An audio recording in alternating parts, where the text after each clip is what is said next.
Aloha, friends. It feels so good to be back home in Hawaii. We just got back from the beach, and I'm reminded how much the sea can teach us about life and healing. I want to talk to anyone out there who's feeling brokenhearted, lost, or just worn down by a tough season. Because if you've ever watched the tides here in Hawaii, you know one thing's for sure: they're always moving. Some days the tide is high, the waves come crashing in, and it can feel overwhelming. Like there's nowhere to stand, nowhere to catch your breath. Other days,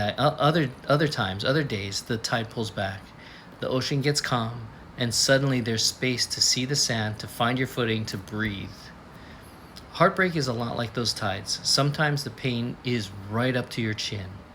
You might feel like you're barely keeping your head above water, wondering if you'll ever feel steady again. But here's the truth: the ocean teaches us. Tides always change. The high tide never lasts forever. Even on the hardest days, when you think you'll never get relief, the ocean reminds us that emotions are always in motion. If you're patient with yourself, if you let yourself drift, float, or even just rest on the shore for a while, you'll notice the tide starts to shift. And when it does, you find a space to breathe again. You might even notice something new washed up on the sand: a lesson, a bit of hope, maybe a glimpse of who you're becoming. So if you're hurting right now, don't fight the tide.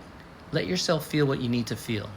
Trust that the water will pull back and you'll find solid ground again. The tide always returns, and so does your strength. You're not alone in this ebb and flow.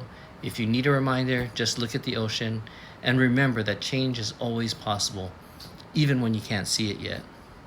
Sending you aloha, a little bit of island comfort wherever you are. You guys take care.